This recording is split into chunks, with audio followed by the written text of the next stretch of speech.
창세기 38장 1절에서 11절까지의 말씀입니다. 함께 기도하고 그리고 우리 기도하고 말씀 보겠습니다. 말씀으로 이 땅에 오신 주님, 죄인인 우리를 예배의 자리로 불러주시니 감사합니다.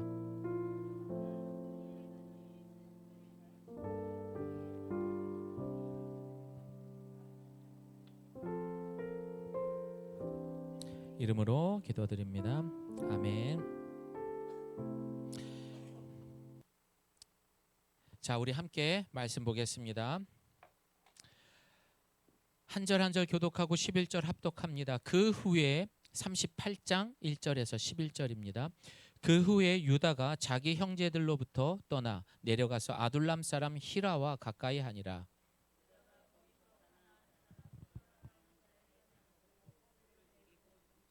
그가 임신하여 아들을 낳음에 유다가 그의 이름을 에리라 하니라. 그가 또다시 아들을 낳고 그의 이름을 셀라라 하니라. 그가 셀라를 낳을 때 유다는 거십에 있었더라.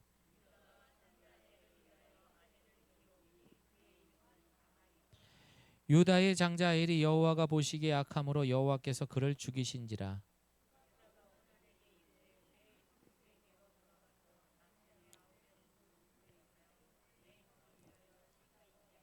오나니 그 씨가 자기 것이 되지 않을 줄을 알므로 형수에게 들어갔을 때 그 형에게 씨를 주지 아니하려고 땅에 설정하매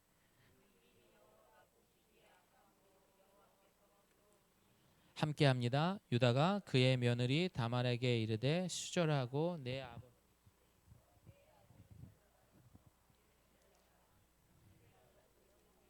죽을까 염려함이라. 다말이 가서 그의 아버지 집에 있으니라.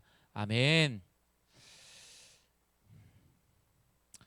신앙생활에서 여러분 가장 무서운 순간, 가장 조심해야 할 순간은요, 여러분 교회에 안 나오는 것이 아닙니다.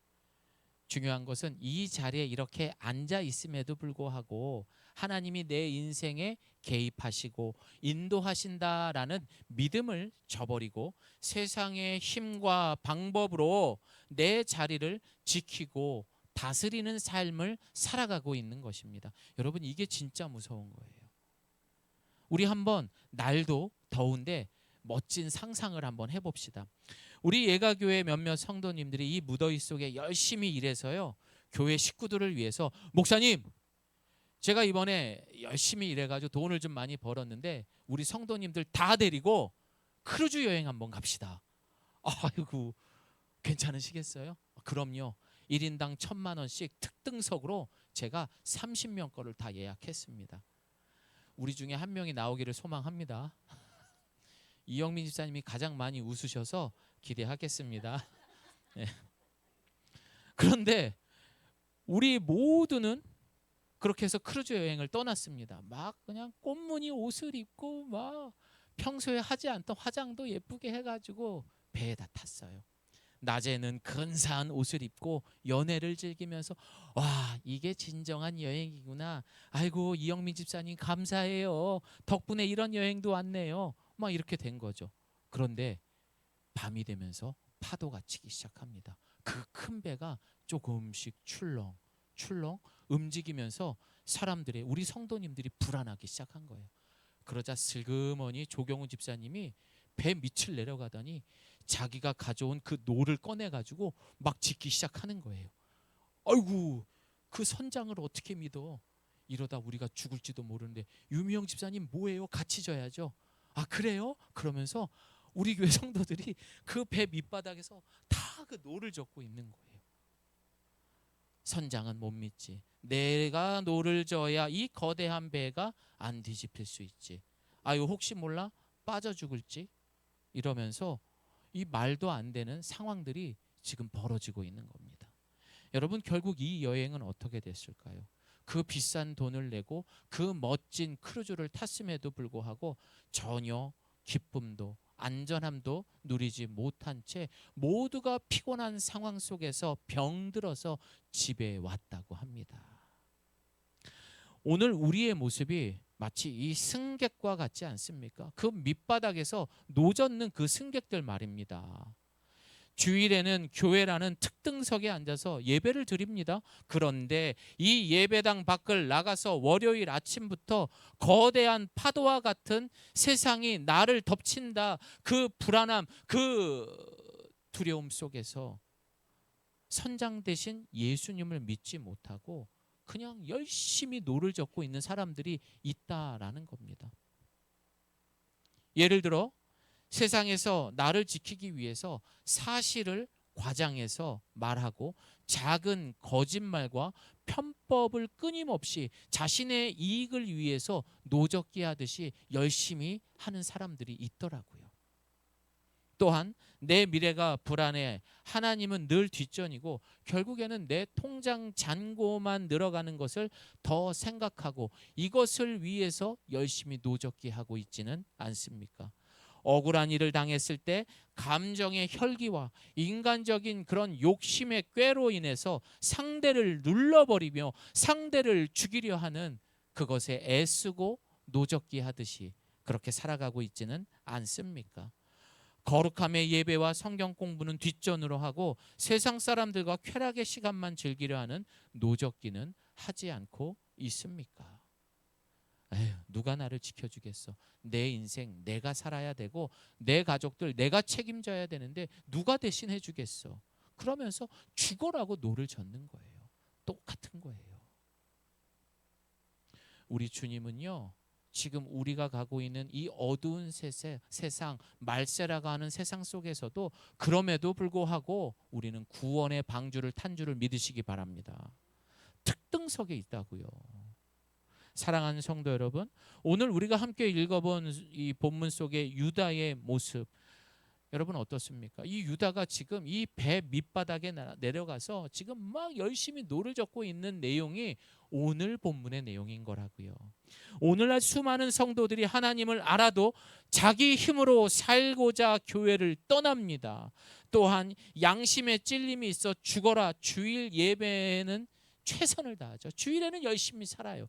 그런데 월요일부터는 썬데이 크리스찬으로 살아가는 거죠. 일요일에만 그리스도인으로 살아가는 겁니다.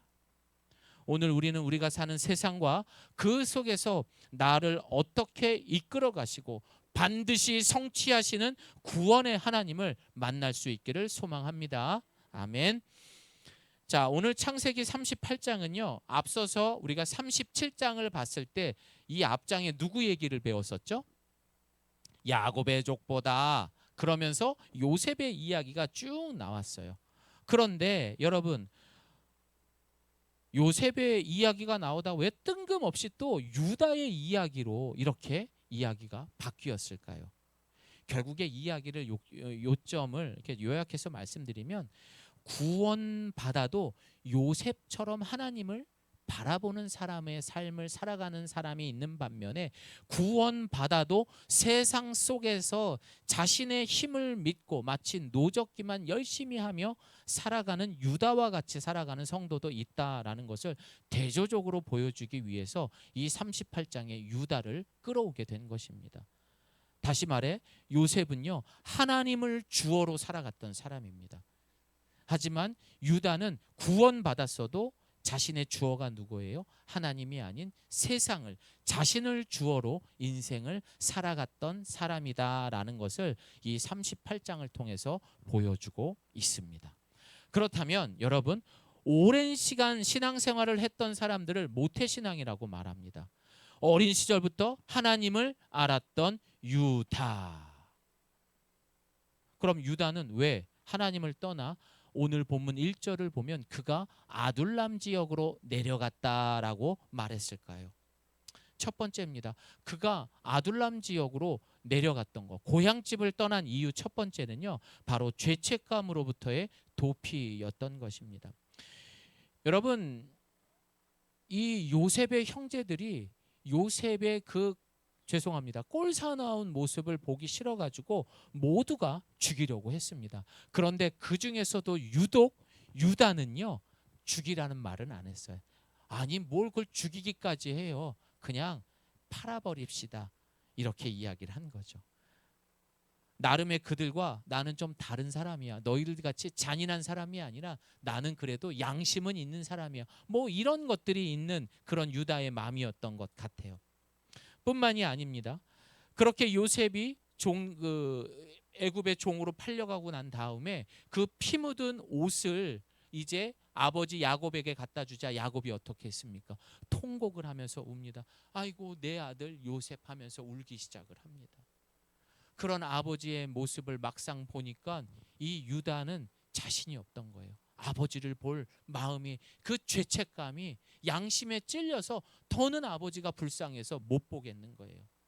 즉 자신은 그들과는 다르다라는 것을 보여주고 싶었던 것이고, 살다 보면은 우리도 그 죄책감 때문에 옳은 것이지만도 옳지 않은 길로 가는 경우처럼 유다도 이런 죄책감으로 인해서 도피했던 것입니다. 여러분, 예를 들어서 우리가 예배를 결석하게 됩니다.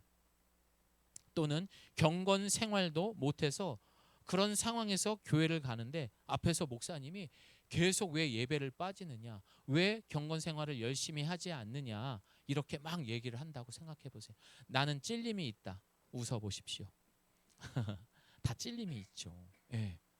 부끄럽고 찔림이 있다라는 거죠. 여러분, 그거는요 나름대로 거룩한 죄책감이 드는 거예요. 좋은 거라고요. 그런데 현실은 어떻습니까? 그렇게 할 수밖에 없어요. 내가 그렇게 일 빠진 게 일 때문에 빠진 거고, 이 힘든 육아 때문에 그럴 수도 있는 거고, 나름의 보상을 위해 내가 좀 즐겨야 할 시간도 있기 때문에 주일을 빠진 건데 그것 가지고 굳이 그렇게 얘기를 해야 돼? 하면서 충돌이 일어납니다. 야, 이거 부담스러워서 못 다니겠네. 결국 내면에 들어오는 그 양심의 소리와 하나님의 말씀의 지적을 무마시키기 위해서 어떻게 합니까? 교회를 떠나는 거예요. 또한 합리화시키고 무뎌지는 경우는 그 잘못된 것을 언제부턴가는 너무나 자연스럽게 할 수도 있는 거지라고 된 상태가 돼버리는 것입니다. 여러분, 그러나 우리 안에 그러한 찔림이 온다라는 것은 정말 건강해지는 겁니다. 뭐라고요? 건강해지는 거라고요. 왜냐하면 죄로 인해 죽어 있었던 우리의 영이 예수 그리스도의 보혈로 이제 그 보혈이 내 안에 수혈을 받게 되는 거예요. 그러면서 어떻게 돼요? 옛날에는 무뎌졌어요. 그런데 이제부터는 왠지 모르게 아유, 내가 이번 주에 이렇게 살면 안 되지. 아유, 내가 이번 주에 말씀을 하나도 보지 않았네. 아유, 내가 어떻게 예배를 빠졌지? 아유, 찔리네. 여러분, 이 찔림은 건강한 거라고요. 내가 다시 살아나고 있다라는 증거를 말해주고 있는 거예요. 우리 모두에게 그런 찔림이 많기를 소망합니다. 그래서 사도행전은 우리에게 말합니다. 시작. 그들이 이 말을 듣고 형제들아 우리가 어찌할꼬 하거늘 베드로가 이르되 너희가 회개하여 각각 예수 그리스도의 이름으로 세례를 받고 죄 사함을 받으라. 그리하면 성령의 선물을 받으리니. 베드로의 설교를 들었을 때 많은 사람들이 찾아왔습니다. 그런데 이들은 단순한 후회를 한 게 아니에요. 어떻게 해요? 찔림이 있었대요. 성령께서 여러분 역사하실 때 영혼이 살아나서 가장 먼저 일어나는 게 뭔지 아십니까? 내 안에 성령님이 들어오셨어요. 그럼 제일 먼저 찔림이 있는 거예요. 아, 이거 죄구나. 아, 이거 아니구나. 그러면서 어떻게 됩니까? 하나님, 잘못했어요. 제가 다음 주에는 반드시 이렇게 해보겠습니다. 회개가 나와요. 이건 뭐예요? 내 안에 성령이 지금 들어와 계신 거예요.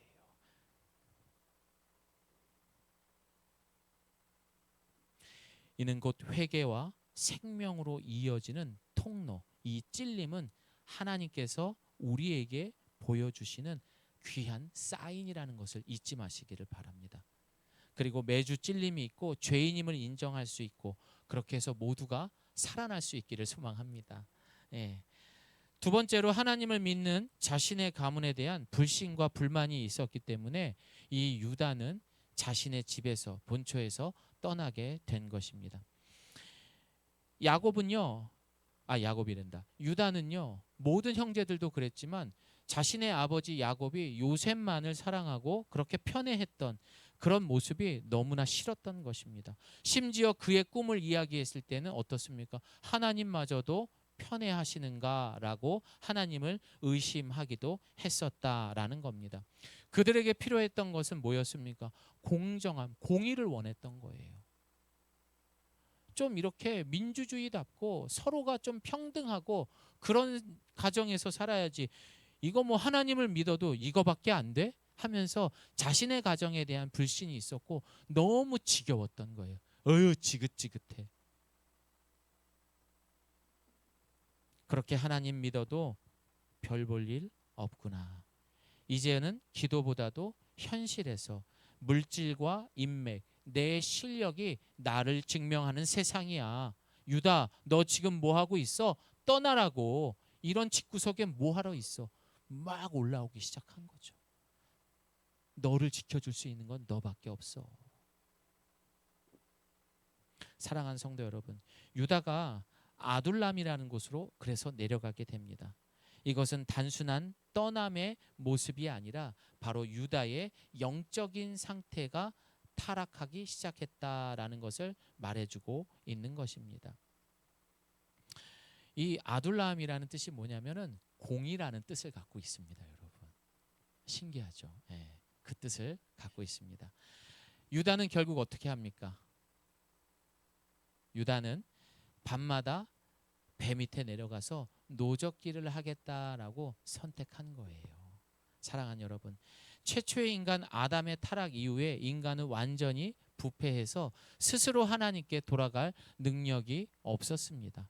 이때부터 하나님은 그들의 인생 가운데 개입하기 시작했고, 그래서 어떻게 합니까? 숨어있는 아담과 하와를 향해서 찾아가셨잖아요. 아담아, 네가 어디 있니? 이 친구들은 숨어 있었어요. 하나님이 먼저 찾아오신 것입니다. 개입하셨던 거죠.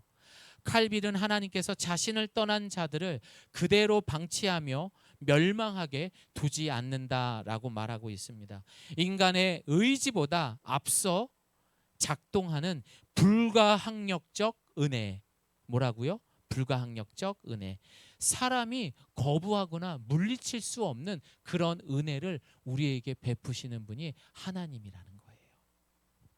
그들의 삶에 찾아오신다 이렇게 말하면서 하나님을 떠난 자들이 죄 가운데 방황할 때 하나님은 그들의 삶에 고난, 곤경, 실패 또는 양심의 가책을 허용하고 보내십니다. 그런 사인들, 그런 상황들을 우리에게 허락하시는 거예요.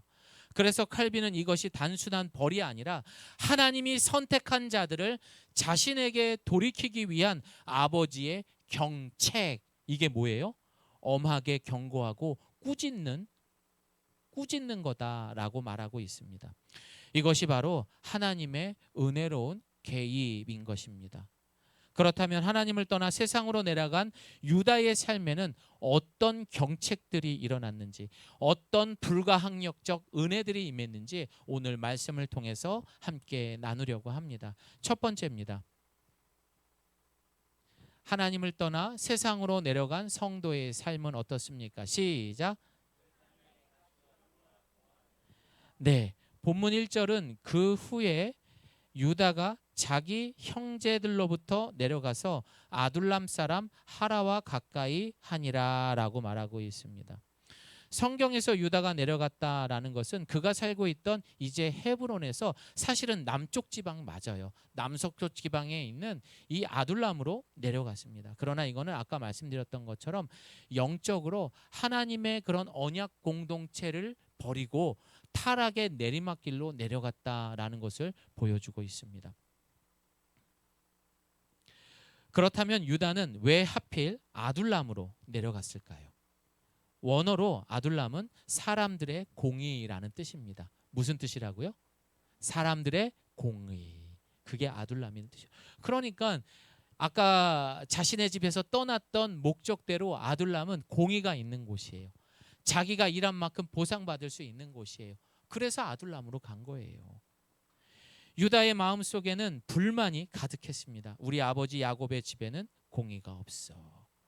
그리고 인정받을 수 있는 아둘람으로 갔던 것입니다.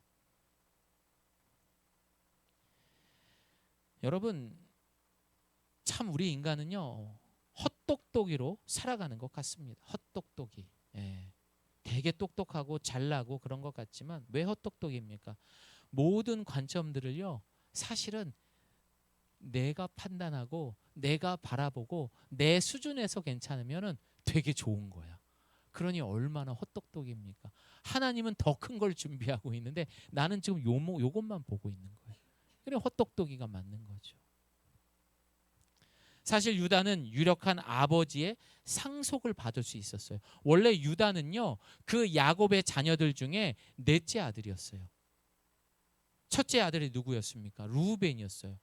유력한 상속자였죠. 하지만 이 루벤은 아버지 야곱의 첩의 여자와 동침을 해요. 그러니 제명됩니다. 또 두 번째 레위와 시온이 있었습니다. 이 두 아들은 어떻습니까? 자기 동생 이 다말이 세겜 족속에게 강간을 당하잖아요. 그래서 어떻게 합니까? 감히 내 동생을 건드려 하면서 세겜 족속을 몰살시켜 버려요. 그것 때문에 야곱은 자신의 생명의 위협을 갖게 됩니다. 그래서 레위와 시온도 사라지게 되는 거죠, 후보로. 그럼 나머지 누가 있습니까? 유다였던 거예요. 그렇게 될 줄 알았죠. 그런데 어느 날 보니까 꼴배기 싫은 그 요셉이 채색 옷을 입고 내가 이제 아버지의 상속자야 하면서 막 이러고 나타난 거죠. 이것 또한 그가 불공평한 바로 그 헤브론의 삶에서 떠나고 싶었던 이유 중에 하나였던 것입니다. 아둘람에서 유다는 처음으로 히라라는 사람을 만났다고 합니다. 누구를 만났다고요? 히라. 히라라는 뜻은요, 고귀함, 멋짐 이런 뜻을 갖고 있습니다. 히브리어로 고귀하다, 멋지다. 그러니까 이 유다가 히라라는 사람을 딱 만났는데 와, 저 사람 되게 멋있네. 어쩜 저렇게 말도 잘하고 매너 있고 그리고 경제적으로나 모든 걸 봤을 때 수준이 있는 사람이네. 저 사람하고 좀 친하게 지내야겠다. 그런 고귀함과 멋짐이 있다라는 뜻이 히라라는 뜻입니다. 그런데 그런 부러움을 샀는데 그 히라의 원어에는요, 또 다른 뜻을 갖고 있습니다. 그 뜻이 뭔 줄 아십니까? 히라라는 뜻이요, 텅 비어 있다라는 뜻입니다. 와, 반전이죠. 겉은 화려합니다. 세상적이고 그리고 고귀해 보이지만 그 영혼 속에는 하나님이 없어 텅 비어 있는 그런 인생을 살고 있는 사람의 모습을 히라를 통해서 보여주고 있는 것입니다. 세상의 잘난 모습으로 어떻게든 그 공허함을 채워보려고 몸부림치는 어쩌면 헛똑똑이의 모습을 그대로 보여주고 있는 것이 바로 히라의 모습인 겁니다. 오늘날 우리의 모습을 보십시오. 사실 겉으로는 늘 열심히 살아가고 있는 것처럼 보입니다. 아니요, 솔직히 여러분들 제가 봤을 땐 다 열심히 살아요. 그렇게 했을 때 우리의 그것을 증명하는 게 뭡니까? 집을 사야죠. 좋은 차를 타야죠. 통장에 잔고도 좀 있어야죠. 또 이런 뭐 메이커 이런 옷도 좀 사 입어야죠. 예. 매 순간 그런 것들이 쌓여가는 것 같은데 어떻습니까? 그걸 했는데도 이상하게 공허합니다. 이상하게 사람들에 대해서 지쳐갑니다. 심지어 신앙생활조차도 피로감을 느끼게 됩니다.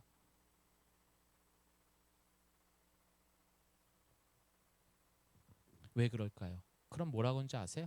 세상이 미쳐서 그래. 무슨 소리? 내가 미치고 있는데.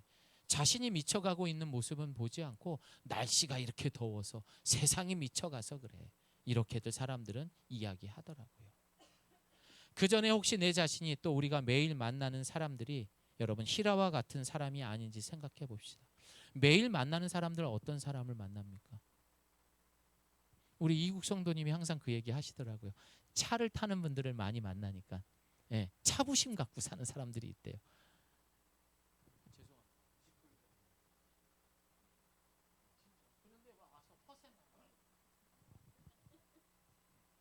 근데 워낙 얼마나 많은 사람들을 만나보셨겠어요. 그러니까 이런 사람들이 뭐예요? 속이 텅 비어 있는 히라 같은 사람들. 그런데 나도 그런 사람들을 만나고 그런 사람들을 동경하다 보면 나도 그런 사람이 되는 거예요. 예전에 저도 비싼 핸드폰 이렇게 열리는 거 처음 나왔을 때 우리 아내가 그걸로 바꾸라고 딱 바꿨을 때 저 그거 이거 저 띄는 거 있잖아요. 스티커. 그거 한 2주 동안 안 띄었어요. 핸드폰 부심. 예. 제가 히라 같은 사람이었어요. 으아 그러면서 이렇게 필 때도 막 보라고 막 이렇게. 참. 예. 차부심까지는 안 되려도 이거라도 한번 보여주려고 누구나 그런 게 있는 것 같습니다. 여러분 우리가 그런 썩어질 것에 매력을 느끼면요 우리는 결국 사망의 길로 가는 거예요. 다시 돌아서기를 소망합니다. 두 번째입니다. 하나님을 떠나 세상으로 내려간 성도의 삶. 우리 함께 읽습니다. 예, 죄송합니다. 제가 읽어드리겠습니다. 저를 따라합니다. 부요와 쾌락을 쫓는 삶. 세상과 타협하기 시작한 유다는요 결국 2절에서 해서는 안 될 선택을 내리게 됩니다. 여러분 사람은 살아가면서 특히 어른이 되잖아요. 그러면은 끊임없이 해야 되는 게 뭔지 아세요? 선택입니다. 이 선택에 따라서 참 많은 것들을 결정짓게 하더라고요. 이 선택을 진짜 잘해야 돼요. 그런데 이 유다도 이 선택을 해야 됐습니다. 성경은 유다 아내가 이제 성경은 유다가 이제 결혼을 합니다. 그런데 본문을 보니까요, 이 유다가 결혼한 사람의 이름은 안 나오고 그 여자의 장인어른의 이름만 나오게 됩니다. 그 이름이 뭡니까? 수아예요. 수아. 예. 여러분, 이 수아라는 뜻이 히브리어 원어로 무슨 뜻인 줄 아세요? 부유함, 재물 이런 뜻이에요. 그러니까 지금 유다는 이 여자를 만났을 때 어떤 걸 보고 결혼한 거예요? 장인어른의 돈 보고 결혼한 거예요. 야, 하지 말아야 할 선택을 하게 된 것입니다. 아내를 사랑하고 그녀의 마음이 아니라 그 가문, 세상적 부와 조건을 보고 선택했던 것입니다. 성경은 이 유다의 결혼을 세 개의 동사로 표현하고 있습니다. 저를 따라해 봅니다. 자, 수아의 딸이 지나갑니다. 저를 따라합니다. 보고, 데리고, 동침하니. 성경이 이렇게 말하고 있어요. 야, 보고 딱 보니까 데리고 갔는데 아버지가 엄청 부자야. 대단해. 그러니까 그렇게 동침한 거예요. 결혼한 거예요. 보고, 따라합니다. 보고, 데리고, 동침하니. 여러분 이 동사의 표현은요 죄의 패턴과 똑같다라고 일전에도 말씀드렸습니다. 선악과를 보고 따먹어 보고 똑같죠. 보고 따먹고 범죄를 행하게 되는 것과 똑같습니다. 또 창세기 6장에서 보면 하나님의 아들들이 세상 사람들의 아름다움을 보고 아내로 삼았더라라는 패턴도 똑같습니다. 여러분 죄는 항상 똑같아요. 제일 먼저 무엇을 보느냐에 따라서. 근데 그 보는 관점이 내 수준이면은 결국 실수를 하게 되더라고요. 내 수준에서 그것을 선택하게 되면 실수하게 되더라고요. 하나님의 눈으로 세상을 바라볼 수 있기를 바랍니다. 여러분 그래서 인생의 중요한 선택은요. 앞에서도 선택 앞에서 우리가 중요한 것은 첫 번째 하나님이 정말 그것을 원하시는가 이걸 먼저 선택해야 돼요. 하나님의 내가 이렇게 선택하면서 기쁨이 되는가 이걸 먼저 선택해야 돼요. 갈팡질팡할 때 누가 우선이 돼야 돼요? 하나님이 먼저 돼야 돼요. 그때는 과감하게 돌아서십시오. 정말이에요 여러분.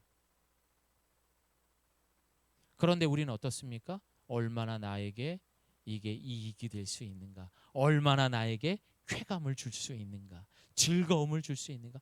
그럼 누구나 다 이쪽 따라가죠. 그러니까 항상 사탄 마귀는 그 덫을 가지고 하나님 편에 못 서게 하는 거예요. 이번 한 주간부터는 여러분 결코 이 패턴을 떠나서 여러분이 바라보는 것이 아니라 하나님이 바라보는 것을 선택할 수 있는 저와 여러분 되기를 소망합니다. 하나님을 떠나서 세상으로 내려간 성도의 삶은 여러분 새 아들의 이름에 담긴 거짓된 만족이 있었습니다. 세상과 동화된 유다의 가정에 새 아들이 태어납니다. 여러분 분명히 자신이 하나님과 약속의 그 가정을 떠나서 아둘람으로 내려갔단 말이에요. 내가 인정받고 내가 뭔가를 이룰 수 있는 곳으로 갔다는 거죠. 근데 하나님을 떠나갔는데도 아들 잘 낳고 잘 살고 있는 거예요. 심지어 없던 돈도 생기고 그러면서 아들 3명이 태어나게 됩니다. 세상의 눈으로 볼 때는요, 야, 하나님을 등 돌리고 살아도 잘 먹고 잘 사네 라고 생각할 수 있고, 심지어 유다 자체도 그렇게 판단이 서게 된 것입니다. 첫 번째 아들 장남 누굽니까? 엘이라는 이름을 가진 아들이었습니다. 엘이라는 이름은 히브리어로 눈을 뜨다라는 뜻을 갖고 있습니다. 하나님을 떠나 유다의 삶은 이제는 뭡니까? 세상의 즐거움과 그 비교 속에서 내가 이제는 부러움을 받는 사람이야, 이것이 바로 공평한 인생 아니야 하면서 세속의 문화에 눈을 뜨기 시작을 한 거예요. 그래서 그 아들의 이름이 엘, 눈을 뜨다라는 이름을 갖고 있습니다. 쾌락의 눈을 뜨기 시작했습니다. 그런데 여러분, 이 엘이라는 이름에 또 그 이름을 뒤집잖아요. 그러면 무슨 뜻인 줄 아십니까? 악이라는, 라하라는 뜻은 악이라는 뜻이에요. 세상에 눈을 뜬 것이 결국 뭡니까? 하나님 보시기에는 악을 저지르는 사람이 된 것입니다. 그리고 두 번째 아들 오난이라는 사람이 태어납니다. 오난이라는 뜻은 히브리어로 강한 자, 이런 뜻을 갖고 있습니다. 이 오난이라는 이 친구는요, 세상의 재물, 성공, 오로지 내 힘이 강해지는 것만 생각했던 아주 교만했던 사람이었습니다. 그런데 하나님께서는 아까 그 엘의 모습이 하나님의 이루고자 하는 그 언약에 어긋났던 사람이었기 때문에 하나님은 그 애를 죽이세요. 어린 나이에도. 그리고 여러분, 그 당시에는요, 계대 결혼이라는 법이 있었어요. 계대 결혼. 이게 뭐냐? 형이 죽게 돼요, 자식이 없이. 그러면 동생이 자신의 형수와 동침을 해서 아이를 낳게 하는 거죠. 여러분, 이거는 그 나라에만 있었던 것이 아니라 우리나라 부여라는 나라에 있을 때에도 이 계대라는 결혼이 실제 있었다고 하더라고요. 그렇게 해서 아들을 낳아주면은요, 이 동생은 나와서 따로 살아도 이제 상관없는 거예요. 오로지 그 시대에는 그 씨가 중요한 거예요. 아들을 낳아주는 게. 그런데 이 오난이 어떻게 합니까? 38장 9절입니다. 네, 함께 읽습니다. 시작. 오난이 그 씨가 자기 것이 되지 않을 줄 알므로 형수에게 들어갔을 때에 그의 형에게 씨를 주지 아니하려고 땅에 설정하매. 내 씨를 통해서 만약에 엘 형의 자식이 태어나면 그 재산이 누구에게 가겠어요? 나한테 올까요? 그 아들에게 갈까요? 아들에게 가는 거예요. 그런데 오난의 뜻이 뭡니까? 강한 자, 오로지 탐욕과 물질과 힘에만 집중되다 보니까 그럼 내가 손해보는 거네? 그러면서 어느 정도 도리는 했지만 애가 안 생겼습니다. 지금 그 내용을 하는 거예요. 그런데 이 모습이 하나님 보시기에 어떻다? 악한 모습이었습니다. 여러분, 그래서 어떻게 한 줄 아세요? 하나님이 이 오난도 죽입니다. 세 번째입니다.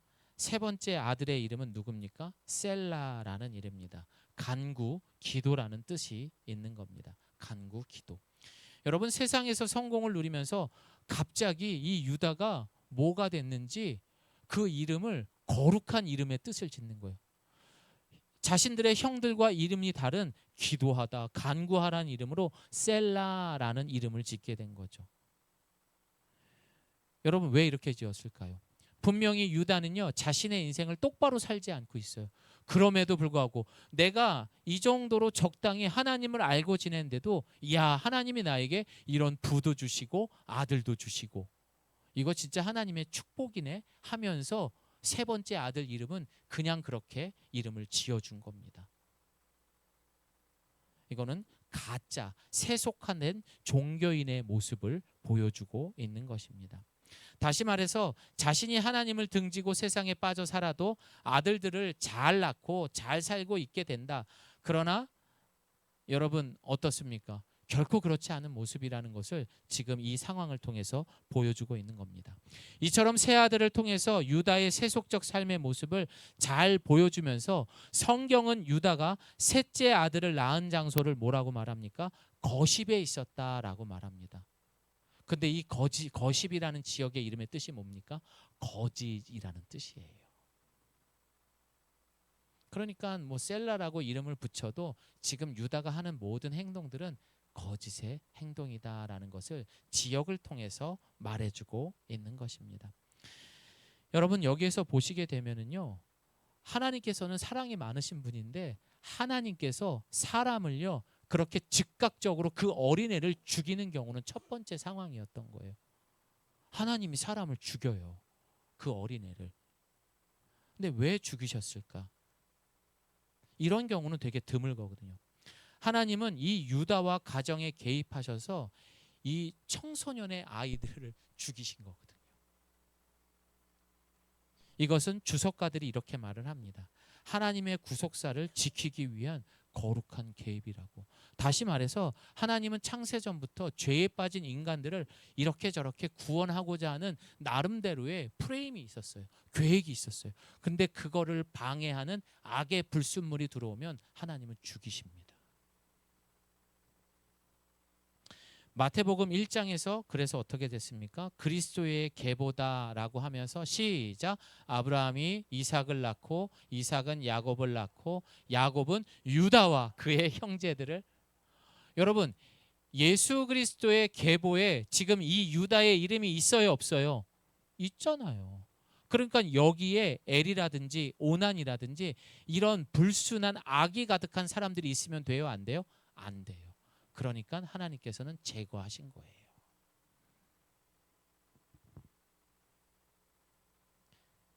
다시 말해 하나님 나라의 구속사를 방해하고 그의 준비하신 계획을 회망하는 악을 가진 자는 하나님은 이렇게 개입하셔서 그렇게 해서 제거하시는 하나님이기도 합니다. 여러분 그래서 우리는 하나님을 경외하고 그 뜻을 순종할 수 있어야 됩니다. 하나님은 오늘도 우리가 더워 죽겠다, 힘들어 죽겠다, 못해 먹겠다, 힘들다라고 말해도요, 하나님이 준비하신 그 구속사의 이야기는요, 오늘도 우리의 삶의 현재 진행형으로 이루어져 가고 있다는 것을 믿으시기 바랍니다. 그래도 지금은 하나님이 그래도 일하고 계신다고요. 그리고 수많은 사람들 입에서 어떻게 합니까? 하나님, 제가 이제는 하나님 품으로 돌아가겠습니다. 제가 잘못했습니다. 제가 죄인입니다. 하나님, 저 정말 힘들어요. 도와주세요. 이런 고백들이 나오게끔 하나님은 그렇게 지금도 일하고 계신 하나님이십니다. 우리 함께 말씀 읽어봅니다. 죄송합니다. 시편 말씀 제가 읽어드리겠습니다. 이에 그들이 근심 중에 여호와께 부르짖음에 그들의 고통에서 건지시고 또 바른 길로 인도하사 거주할 성읍에 이르게 하셨도다. 시편 107편 6절에서 7절 말씀. 아멘. 이제 말씀을 마무리하겠습니다. 만약 우리가